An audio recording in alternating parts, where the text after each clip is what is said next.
Beste ahotsak. Beste ahotsak. Beste ahotsak. Beste ahotsak. Bueno, gaur helen minju dauku gurekin, Amadu. Esauten dazu? Minju, bai, bueno, gau pentsamen beste hausak, amabi garena programak, eta beti perfil dizberdinak, eta Bai. zondo. Bueno, ben aurkezteko pixkatxo bat gure ikusle entzuliei, Helene izan da korrikako lekuko komezua idatzi daben Bizkaiko ordezkarixa, eta gero berak be duela gutxi 21 film laburra be publikau dau, eta abi gai horieta zibiliko ga. Bai? Helene, ondo? Bai. Helene, zen da Helene, nun biziza? Bueno, pues, ni Barakaldokoa naiz, 23 urte ditut, eta zuek esan duzuen moduan, 21 dokumentala egin nuen pasaren urtean, eta bentsa bertan jaialdietan dau.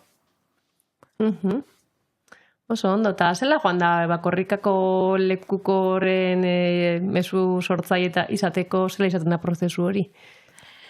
Egia da nahiko sorpresa izan zen, niretzat, abenduan abizatu zidaten, Instagrameko mezu bat bidali zidaten, bilera bat egiteko, eta bilera horretan, azaldu zidaten, sekretua zala, eta haien plana zala 7 pertsonen artean idaztea, eta, pertsona bakoitza provintzia batekoa. Eta gero ja otsaian, bildu ginen, lehenengo aldiz, birritan bildu ginen, lehen aldea zan bakarrik ezagutzeko, elkar ezagutzeko eta hitz egiteko, eta gero ja bigarren aldea asteburu pasa egin genuen etxe batean, eta ja bertan mezua idatzi genuen, eta ja martxoan irakurtzen zan, eta dana hori, bai. Ondo, eta importantia, igual mezu horretan, askotan Euskal Herritarra, Euskal Txuri pertsonekin lotzen da, ordan perfil desberdineko pertsonak behor papela aukitzea, rol bat aukitzea be... Zerar sentitzen duzu, ja mesua hori jarrita, eta gero ja... Aekak esan zidan, zaiatzen nahi ziela perfil anitzak idaztea mesua, aurtengo leloa zan Euskara Gara, eta horre buruz hitz egin nahi zuten. Eta, ni hasian ez nuen gehiagi prozesatu, baina gero kontatu nintzen zer nolako gauza egin bar genuen, eta zein handia zen edo zein garrantzitsua, nahiko urduri, guztiok genuen oso urduri, eta hori handia, zu aukeratzea Bizkai osotik, zu aukeratzea hori idazteko eta hori irakurtzeko hainbeste pertsonen aurrean, bai.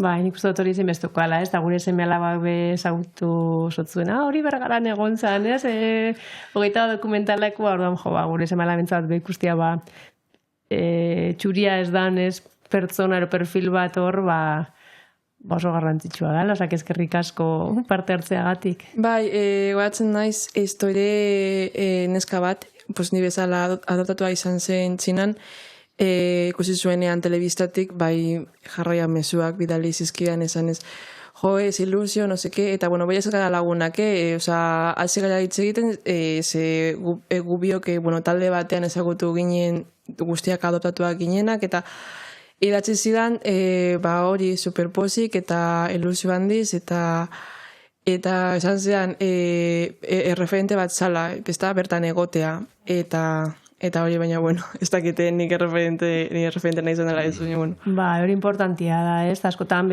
komentu dozu mesela batzutan elkartzia zuen perfil berdin aukenak, ez? Zu elkarteen baten kide izan za urte hauetan, ero... Ez zen elkarte bat, baizik eta, ez dakit nola talde bat, WhatsApp talde bat sortu zen, justo itxinan adoptatu izan diren ume guztiak, gehienak neskak gara, baina hori bertan ezagutu ginen, eta justo bera ere mungiakoa zen, orduan hurbil geuden eta uste dut horregatik hasi ginela hitz egiten, eta hori bai. Oso ondo. Eta, azure proiektua begira, ez dela jaio zan 21 proiektua. Ba, hogeita bat, hasi nintzen garatzen, pasaren urtean, aurreko kurtsoan, unibertsitateko azken urtea zen, eta egin bar genuen ikasgai baterako deitzen zala dokumental tailerra, dokumental bat, lan finala entregatzeko. Eta eurenera, pues bueno, ja, bai, bestakitzen bat, denbora, baina, bueno, egon nintzen ja bueltaka gaiari nekotxo, eta azkenean erabaki nuen horri buruz egitea. Ez nekien oso ongi nola egin, baina hasi nintzen pues gauzak montatzen, zedena da etxeko bideoak edo gurasoek grabatuko bideoak, argazkiak, dokumentazioa eta hori. Orduan hasi nintzen montatzen programarekin, eta pizkanaka atera esan nahiko era intuitiboan edo naturalean. Gero, hobekuntzak egin ditut, baina berez ideia horrela mantendu da bertso guztietan. Eta egia da, momentu horretan izan zala lan horretarako. Lasai. Momentu horretan izan zen lan bat entregatzeko eta sin más, baina gero ere nola jaialetan egonda eta pertsona gehiago ikusi dute eta hori, bai kontuatu naz, agian dokumentalaren funtzioa edo garrantzia asko zandiagoa dela. Ze bai pertsona batzuk esan deate, gaiari buruz hausnatu dutela, edo identifikatuta sentitu direla, edo, ni bezalako neskak esan dutela, eskerrak ematen dizkizute horrelako gauzak kontatxagatik, eta bai, realmente bakarrik kontatxagatik, eta, pues, haiek ikustea ez daudela bakarrik, beste pertsona bat ere dagoela haien egoera berdinean eta hori. Ba, ez berez gaixa adopzioa da, ez? Konkretuki Txinan gertauzen hori lege seme alaba bakarreko lege horren bueltak adopzio ugari egon zian, ez? Mundu guztian. Eta estatu mailan zakit kopurua, ez? Baina kopuru nahiko handitsua izan garai baten, ez? Gontxe ja, uste dute hori ja geldi dagoela, ez? Adopzio horrek. Bai, 2008an itzi ziren. Eta, gisa da bai, justo bergaran egon zinean, ez? Urtarrilean, zure filma proiektau ginun, jende asko impacto handixea zorrela asistotzen, ez? Bertan zegoan publikoan, eta jarraixan lehia horrobirak, ez? Beran hitza hortu zeban, beran omeia mestxinita sarietan ezaguna, ez? Eta berak nahiko diskurtzo potentia dauka, ez? Adopzioan inguruan, ez? Zela askotan salbatzaile txuri rol hori kritikatzen dago, ez? Zela ulertzen den askotan, beti, norbaiti zoriontzeko bezala zelako lan egin duzun, zela biziran duzuzuk hori. Ni justo hori ez dut hainbeste hautematu, salbatzaile txuriaren konpleju hori.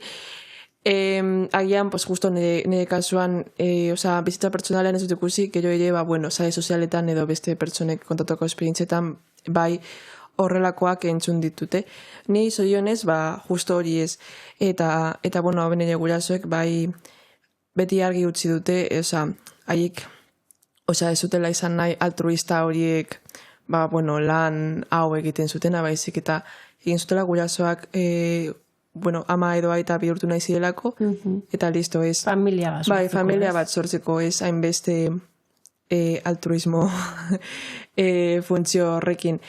Eta, baina, bai beste pertsona batzuk horrelako esperientziak izan dituzte, eta askotan, ez komentario batzuk irakurtzen dituzu, non jendeak, normalean txuriak dira, esaten diote pertsona adoptatu bati, eskerrak eman behar dituela, orain bere egoera hobeagoa delako, edo ez dakit, nire kasuan Txinan egongo banintz, pobreagoa izan nintzela, edo horrelako gauzak, orduan. Bai, geixa ugalzuk gurasuen hori antzeman baino gizarte mailan, ez? Zela ulertzen dan adopzioa, ez? Bai, egia da, niri pertsonalki zaidara gertatu, baina hori irakurtzen duzunean, nire jarritu nintzen, ez nekien, hainbeste pertsona horrela pentsatzen zutela, baina badirudi baietz. Bai, ez. Sare sozialak, Ja. ez dakite, ez da behonura asko itxe, baina gisa da, horre gizartean dagoen realitatea be, erakusten da bela, ez? Gustau ala ez gustau, hori da dagona, ez? Bai, eta gisa da badopzinuana hor badarela gai batzuk igual hausnartzeko eta buelta bat emateko, ez? Adibidez be adopzio batez be nazioarteko adopzio hietan, ez? Familia guraso txuri, seme alaba arrazilizatua dan kasu horietan, ez? Askotan igual be gurasoek formakuntza behar da, bez? Igual ez dakit ze puntutaraino arrasakerian kontzientzia hori barneratuta dauken, ez? Zuzela ikusten dozu hori. Ni bai uste dut, eta uste dut gurasoek ere kontuatu direla, bai ez dakit deitu formakuntza, baina ume bat adoptatzen duzunean eta ume hori arrazilizatua da, egia da bere esperientziak, kasuan nire esperientziak oso desberdinak direla koparatzen badugu, nire gurasoen haurtzarekin edo nire bezalarekin. Ze beti baldintzatuta dago zure zaugarri fizikoengatik. Orduan, haiek ere onartu didate ezekitela hori nola kudeatu. Bai, nik badakit haiei ekarteak edo, bai informazioa pasatu zieten, nola egon ume adoptatu batekin, baina esen gehiagi espezifikatzen arrazilizatua bazen zer egin barzan, edo jasen aurrean nola jokatu erokorrean. Eta ez dakit metodo ideal bat dagoen, edo ez dakit zein den modua hori guztiak kudeatzeko, ze erasoa jasotzen duzunean, askotan ez dakizu ez da zer egin. Osea, bakoitzak, bere metodoa du, baina normalean ezkin inork ezaki ez da zer erantzun edo... Baina garrantzitsua da, estrategia horre garatzea, egoera horrei aurre itxen saiatzeko batzutan ez da errez esaten duzun bezala. Eta bereziki, umea zarenean, txikia zarela, ez dakizuela hori ez da ondo kudeatzen, orain heldua naiz, eta beste modu batzuk daude, baina txikia zarenean eta gauza guztiak, gure kontatzen diezunean, ia da, eltzen dala momentu bat non ere haiek galduta daude, eta ez dakite ez da zer egin. Eta nik uste dut hori beharrezkoa izango zela, osea, haiek jaso zuten informazio asko, ahurtzo txiki batekin nola tatatu, nola zaindu eta hori, baina dibidez arlo hori kanpoan utzi zan. Edo hori nik da aurkitu dana dokumentazioen artean, liburutxo bat zegoen, hainbat instrukzioekin nola zaindu fizikoki umea, ez da, edo umea adoptatua denez, gian kostatzen zaio adaptatzea, edo horrela hau egin, hau bestea, baina aldiz gauza hauek ez ziren aipatzen. Eta gian, ziurazki, nire gurasoek eskertuko lukete horrelako zerbait bere momentuan. Norbaitek esatea behitu, hau erratzen bada, agian hau probatu, hau egin, tal, no seke. Eta suposatzen dut, galdera deseroso asko aurrean argitzu zatela, guri gertatzen jau, nire seme alabekin ikusten moste, adoptatuak direla suposatzen dut jende asko, ez? Eta beraien aurrean galdetu zen dut, eta nondek karri dituzu, ez? Beste, igual zure kasuan, zure zaugarrien gatik ero, egitxuan konektatzen da betxina, ero adopzio horrekin, ez? Gure kasuan ez da, izan nola. Eta behin gogoratzen naiz, beste galdera bat egin zidatela, arreta itxuz ostaranan jo. Anai arreba biologikoak dira, ez? Eta hori bezuk baukasua izta bat, ez? Eta seguro galdera hori noiz bait erontzerako... hainbat aldiz, galdetu didate, en plan, arreba edo aizpa biologikoak gaien, edo ez, eta galdera arraroak dira, osea, zenik badakit ez do pertsona horrek, ez zukela galdera hori egingo pertsona txuri bati. Eta, imaginatu nahiak biak txuriak direla, ez... Inork ez luke galdetuko hori, baina justo gu, kasu honetan, txinan jaioak garenez, bai hori, ez dakit, eskubidea dutela horrelako galdera pribatuak edo, galderak deserosak egiteko. Eta askotan dira, kaleko ezagunak, osea, ez da... Ez que lagunak izango balira, edo konfiantza gongo balitz, edo ez dakit gai ateratzen bada, baina askotan bai gertatzen da, batez ere txikitan, orain ja ezen beste, baina txikitan bai amak horrelakoak asko jasan ditu, eta niko jego baratzen naz, osea, zer nolako galderak jasotzen genituen orokorrean kalean, dendetan, edo klasean, edo horrelako gauzak bai. Eta noiz bait gertau zaizu alde... Zagite, igual, justo pelikula bat ikusi neoan, eta egoera bat zan nahiko impactantia sartzen zan jatorri txinatarrazukan neska bat bazar batean, eta, bertako saltzaia txinatar saste zaio izketan, eta blokeatzen da neskatila hori ez. Lako egoeran bat gertau gatzu? Bai, txikitan, ia, asteburuetan, asteburu guztiak, joaten ginen bazarrera, txutxeak erostera, gozokiak erostera, orduan. Ni banekien, berta, ez nuen guztoko berta joatea, txinatarrez hitz egiten zidaten, eta nik ez nuen ulertzen. Orduan, esan barzen ez dut ulertzen tal, eta batzuetan haiek bai jarraitzen dute txinatarrez, baina ez nuen ulertzen, orduan. Bai niri eta espari hainbat aldetan geratu zaigu hori. Eta hori badakit haiek egiten zutela, ez zela intentzio txarrarekin, baina bai arraioa zen, zuz azpi urteekin azaltzen ez, txinatarrez ez, tal, eta insistitzen de, ez dut ulertzen, tal. Orduan, pizkat, txikia zarenean uste dut, pizkat bortitzagoa da. Orain, sin más, baina... Txikia zarenean, pues ez dakit, esto askoz deserosoa da, unik uste dut.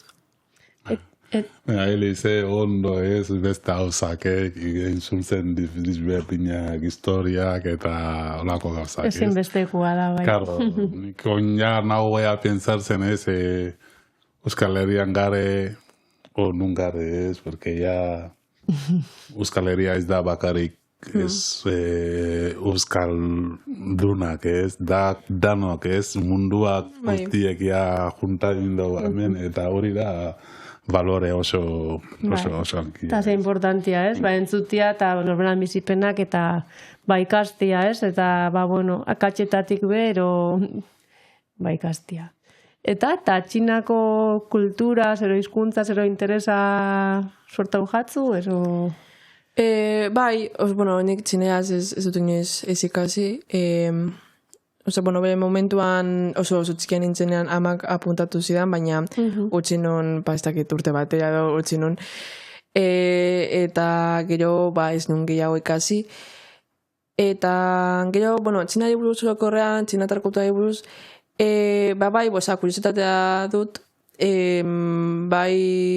batzuetan, zerbait irakurtzen duzu interneten edo horrelako gauzak, baina egia da ez naizela nola aktiboki jarri txinatar historiari buruz ikasten edo hori, baina bai nahi dugu, familiaekin joatea txinara, ez dakit noiz, aurrezten dugunean, baina... Zaila da hemen ikasten hori, hizkuntzak... badakit akademiak daudela, nola hain handia da, txinatar hizkuntza, txinatar baino mandarina deitzen da, hainbeste pertsona etxe egiten dute, eta hain garrantzitsua da hizkuntza, donon daudela akademiak eta hori. Baina ez dakit, batez da, pereza moten direla aztea beste hizkuntza bat. Arrotza, bai. Eta, zaila da, txinera ikastea, beste mundu bat da. Baina, betan da, importantzia da, zure kultura da, zure... Berana igual, hor dago barruan igual, sustraietan, bai. Nik badakit txinari lotutan agola, modu batean ala bestean. Nire kultura izatea ala ez, parte izan naiteke modu batean ala bestean, baina edo konektatuta zentu naiteke, gutxi gora bera, baina ez nuke esango oraintxe bertan nire kultura dela, adibidez hizkuntza dela oinarri bat, ez dut ikasi edo ez dut ulertzen. Baina egia da, bertan dago, eta niretzat Txina bai garrantzitsuago hau, edo ez dakit garrantzitsuago, baina konexio berezi bat dekozu herrialde horrekin, eta ez beste herrialde batekin. Eta genetikokin ikuste dut batzutan hor dagoela zerbait gordeta, nik igual ikaslietan ikusi izan dut, eta txikitan aurre hezkuntzan, da igual jatorri arabiarra ero pakistandarra daukenez, hola, espontaneoki igual esan bat, ezin da 3. txakurra, ez? Eta kontatzen hasi beharrian eskumatik eskerrera ez, idazten de benez alderantz, eskerretik eskumera, ez? Orduan zeo zerbe hor barruan hor dago, ez? Ez daki, ez da ikasten zerbait ez berez sortzen den, orduan igual ez daki zure kasuan zoze ikusi dozun, o esan duzuen... Uste desetz. Izan leik ezakit, zeo zer egolan da, baina igual ez duzu identifikau bueno, batzutan igual aurre iritzien gatik egotzi dutzu zerbait, ez daukala zer ikusitik bai, ez? Hemen oki ginun gonbidatu bat, Aitor, Kinju, eta esate zeban, ez? Askotan aurre iritzi hori ikasle bikainak, alabez, ez da manien ez izan egin beste, eta ez da, askotan igual dagoela pertsona txinatar ez olako aurre iritzixak eta beti zela beteko, klaro. Bai. Oso ondo.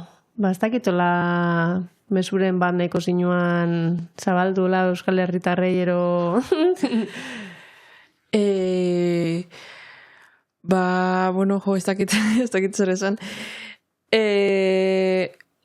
Lehenik eta behin, bai, eskerrik asko zuei gonbidatzeagatik, hori bai, eta elkarteak egiten duena, nik uste dut oso garrantzitsua dela.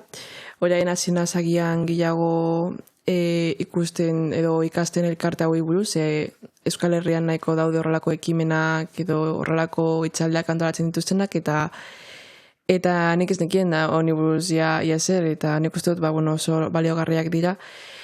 Eta gero nire mezua zinden, nik bai sinesten dut, Euskal Herria anitz esan behar dela, zentzu guztietan, ez bakarrik arrazari buruz, baizik eta, nik bai uste dut, Euskara azitzi egiten baduzu Euskalduna izan azarela, eta edo, Euskal kultura maite baduzu, edo Euskal kultura nazi bazara, ezki jazta, eta listo bai. Eta ez da beharrezkoa, ez dakit, ezaugarri fizikoi garrantzi gehiago emotea, pues ez dakit zure hizkuntza edo bizitza osoa baino,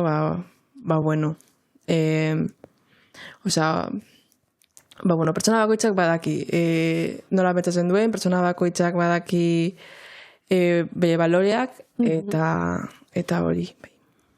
Oso ondo. Mila esker, Helene. Eta eskerrik asko. Eskerrik asko, Helene. Bai. Eta horrengor arte, bai? Bai, ikusi arte.